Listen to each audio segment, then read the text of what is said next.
Oke, sebelum kita lanjutkan, kita kilas balik dulu cerita sebelumnya. Beberapa episode yang lalu kita tahu Hank dan Dove terlibat dalam penyerangan keluarga aneh psikopat Nuclear Family. Setelah beberapa episode mereka tidak ditampilkan, kini pada episode kali ini kita akan fokus ke cerita mereka. Setelah Rachel dan teman-temannya berhasil menyelamatkan ibunya dari rumah sakit Asylum di episode ke-7 tanpa Dick Grayson, mereka pun akhirnya pindah ke rumah ibunya di Ohio. Akan tetapi sampai di sana ada ancaman baru yang dialami oleh Rachel. Dick Grayson dan teman lama masa kecilnya si Donna Troy mempelajari tulisan yang dia foto di ruangan Corey beberapa saat yang lalu. Ternyata itu adalah sebuah perintah akan tugas Corey yang sebenarnya. Ternyata benar, di saat ingatan Corey pulih kembali, terbukti misinya selama ini untuk bertemu dengan Rachel adalah untuk membunuhnya.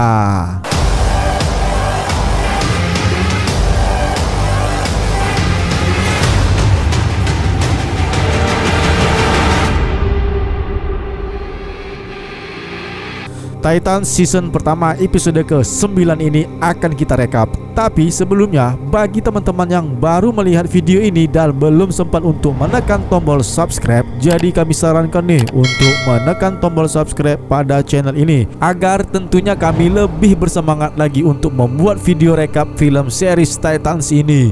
Dan tidak lupa ucapan terima kasih untuk teman-teman yang sudah subscribe. Kalian luar biasa. Follow juga ya Instagram DC Indonesia. Terima kasih. Titan season pertama episode ke-9 ini telah tayang pada tanggal 7 Desember tahun 2018 dengan durasi selama 46 menit yang berjudul Hang and Down, yang disutradari oleh Akiva Goldsman dan penulis cerita oleh Geoff Johns. Selanjutnya langsung sajalah kita bahas rekapnya. Let's go.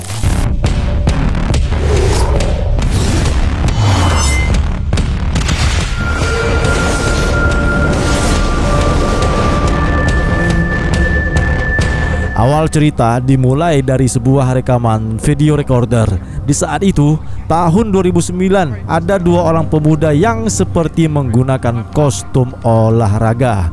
Mereka adalah Hank dan Donnie dengan yang bertindak sebagai main hakim sendiri dengan nama Hawk dan Dove. Mereka adalah vigilante dan inilah aksi pertama mereka yang direkam untuk sebuah momen bersejarah di masa akan datang. Mereka menghajar seorang penjahat mesum yang selamat dari tuntutan sidang. Oleh karena alasan tersebut, mereka akan menghajarnya. Di saat penjahat kelamin itu terkapar, Hank berbicara depan kamera yang menyebutkan bahwa Batman dan Robin harus tahu akan aksi mereka karena mereka sekarang ini memiliki teman sepertinya, vigilante. Intro Titan season pertama episode ke-9 ini pun ditampilkan. Ya, kita berada di rumah sakit di masa sekarang. Terlihat Dawn yang masih terbaring dengan keadaan yang koma. Hank menatap kekasihnya itu dan kembali teringat peristiwa tragis mereka yang diserang oleh keluarga aneh Nuclear Family. Kemudian dia pun pergi mengambil obat penenang agar dia bisa tertidur. Disinilah kita masuk ke ceritanya, dimana pada masa itu Hank masih muda, dimana dia adalah seorang atlet olahraga football. Terlihat seorang anak belia yang juga memberi support kepada Hank.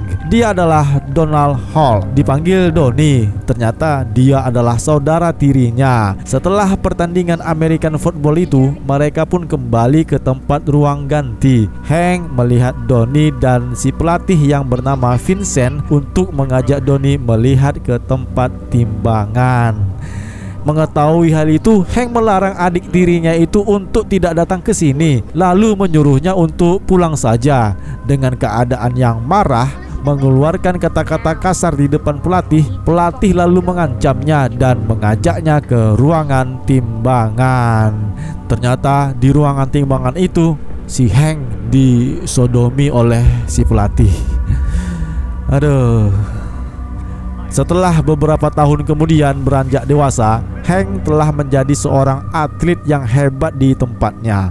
Donnie yang juga fansnya si Superman, terlihat dari kaosnya ada logo Superman, sedang menonton pertandingan saudara tirinya, Hank Hall. Ternyata Hank terjatuh dalam pertandingan itu.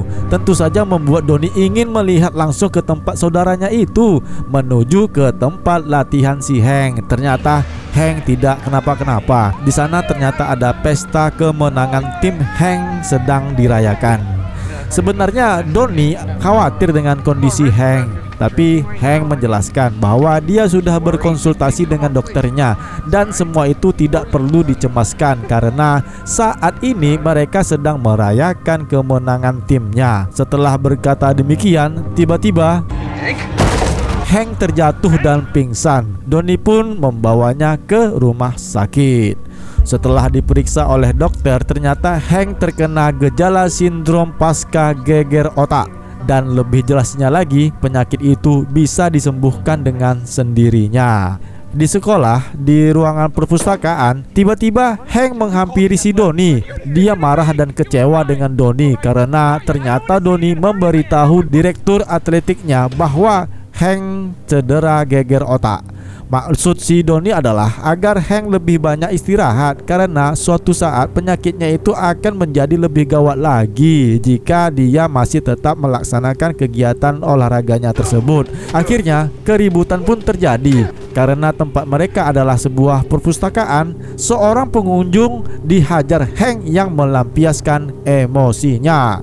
Kemudian terjadilah keributan di antara mereka semua. Setelah kejadian tersebut, mereka pun dipanggil kepala sekolah. Tak diterima, dimarahi dan diberi hukuman. Akhirnya Donnie pun meminta mereka berdua untuk tidak sekolah di tempat ini. Mendengar itu, muka kepala sekolah menjadi seperti ini.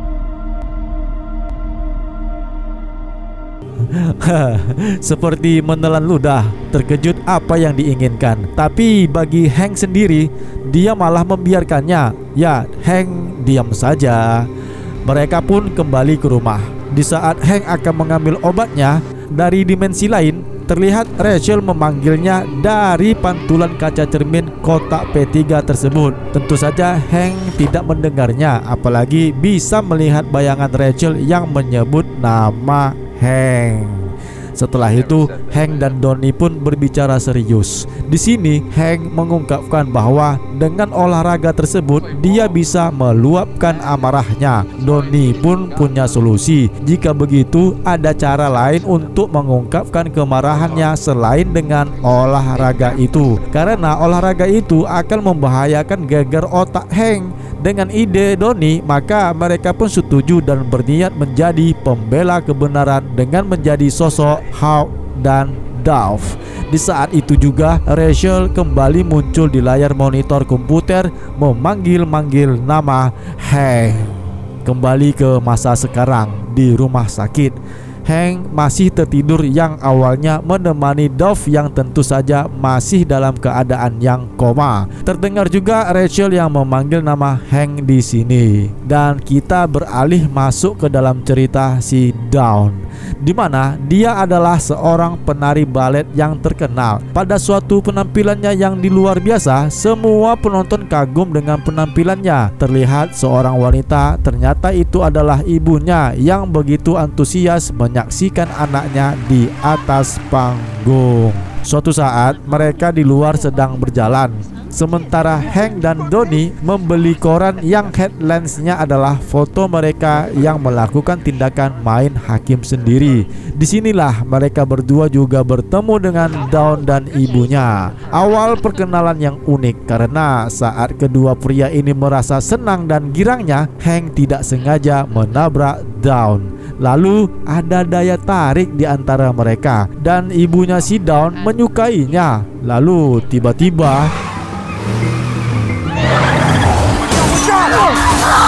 sebuah insiden terjadi di antara mereka. Ibu Dawn dan saudara Hank si Donnie tertabrak mobil yang lalu meninggal dunia. Pasca kejadian tersebut, Hank dan Dawn mengikuti terapi konseling. Di sana mereka dipertemukan kembali. Di sana juga lah mereka semakin menjadi akrab dan saling mengenal lebih dalam antara satu dengan yang lainnya. Hank dengan kesedihannya atas kepergian adik tirinya Donald Hall, sementara Dawn dengan kesedihannya atas kepergian ibunya. Hari demi hari mereka jalani bersama dan sering bertemu. Pada titik akhirnya mereka saling menyukai. Suatu malam, Dawn bertamu di rumah Hank dan ingin menginap di rumahnya. Pada saat Hank akan mengambil minuman, tiba-tiba botol minuman terjatuh. Si Dawn dengan refleksnya berhasil menangkapnya. Sepertinya Dawn punya keahlian. Dia pun menjelaskan bahwa sudah 7 tahun dia belajar senam, menari dan jiu-jitsu, yang tentu itu membuat Hank menjadi terkesima. Akhirnya malam pun sudah mulai larut. Hank pun menawarkan Dawn untuk tidur di kamarnya saja, sedangkan dirinya ya di sofa saja. Dan di saat Dawn akan mengambil bantal, tiba-tiba kostum Hawk dan Dove terjatuh, yang membuat Dawn menjadi penasaran. Akhirnya Hank pun menunjukkan video rekamannya di saat pertama kali mereka membantai penjahat. Disinilah Dawn akhirnya mengetahui bahwa Hawk dan Dove itu adalah dia dan adik tirinya. Pada akhirnya Hank lalu menceritakan pada masa kecilnya di mana seorang pelatih yang memujinya akan perannya dalam football, yang membuatnya masih mengingat akan sebuah peristiwa masa lalunya itu. Hank tidak membeberkan kejadian di saat itu, yang itu membuat Dawn menjadi penasaran. Dawn tidak bisa tidur dan memikirkan siapa pelatih tersebut. Lalu dia mencari informasi pada sebuah buku daftar atlet football Hank. Akhirnya dia pun menemukan identitas pelatih itu di internet. Tanpa sepengetahuan Hank, Dawn pun pergi ke rumah mantan pelatih Hank di atlet football. Setiba di depan rumah, si pelatih membuka pintu. Lalu dengan keheranannya, tanpa banyak basa-basi, si Dawn langsung menjudge-nya untuk mengetahui perbuatannya kepada temannya yang bernama Hank Hall. Si pelatih malah menolaknya. Tentu saja Dawn menjadi marah dan menghajar si pelatih. Tiba-tiba ternyata si Hank pun datang menyusulnya, lalu meminta Dawn untuk pergi dari sini. Tanpa sengaja, Dawn menemukan beberapa korban foto anak-anak yang dilecehkannya. Ternyata benar, pelatih mengalami gangguan seks yang aneh. Dia tukang sodomi. Dawn yang menolak untuk pergi dari tempat itu dan mengetahui sifat si pelatih, dia kemudian menutup pintu rumah. Lalu mereka berdua pun bersama-sama membantai si pelatih. Setelah kejadian itu, mereka pun kembali ke rumah Hank. Di sini entah mungkin sengaja atau tidak, tiba-tiba si Dawn memancing Hank dengan menguji keperkasaannya sebagai pria sejati. Dawn melepaskan pakaiannya. Ya, kelihatanlah bentuk dan postur tubuhnya yang tidak menggunakan pakaian, dan tentu saja mengundang Hank untuk melakukan adegan enak-enak. Dan selanjutnya tentu saja kalian paham lah ya kan, mereka melakukan adegan cihuy. Ya, paginya mereka terbangun dari tempat tidur. Hank menjelaskan kepada Dawn bahwa apa yang terjadi tadi malam sebenarnya itu tidaklah pernah terjadi. Namun Dawn mengacuhkannya. Nah, di saat ketika dia akan melihat di lantai rumah ada helm kostum Hawk, dia melihat sosok wanita yang memanggil nama Hank untuk menolongnya. Dawn bingung. Tentu saja sosok dalam cermin helm Hawk itu adalah Rachel. Di saat itu juga Dawn tersadar dari komanya, lalu membangunkan Hank dan menjelaskan kepadanya bahwa Rachel membutuhkan mereka agar segera mencari teman mereka yang bernama Jason Todd. Dan cerita pun berlanjut di episode selanjutnya, membentuk ikatan yang kuat lagi. Hank mengungkapkan kepada Dawn sebuah insiden di masa kekanurusannya. Akan tetapi si Dawn malah menolak dan malah membantu Hank mengajar pelatih hingga babak belur. Keesokan paginya, Hank dan Dawn bangun di tempat tidur bersama. Dawn memberitahunya bahwa mereka tidak bisa bersama, dan tepat sebelum percakapan lebih lanjut, Dawn melihat halusinasi Rachel Roach yang memanggil mereka untuk meminta bantuan. Di rumah sakit, Dawn tersadar dari komanya dan memberitahu Hank bahwa mereka perlu menemukan seseorang yang bernama Jason Todd karena saat ini Rachel sedang membutuhkan mereka. Nah teman-teman DC Indonesia, akhirnya kita sudah berada di penghujung video. Sampai sejauh ini, berikanlah pendapat kalian tentang rekap film series Titan season pertama episode ke-9 ini. Tulis komentarnya di bawah deskripsi video ini ya. Share jika berkenan. Tekan tombol suka jika kalian menyukai video ini. Dan tanpa kata-kata yang panjang, jaga kesehatan teman-teman semua. Tetaplah selalu berpikir positif. Dan terakhir, salam DC Indonesia karena kita pecinta DC dari Indonesia. Bye, see you.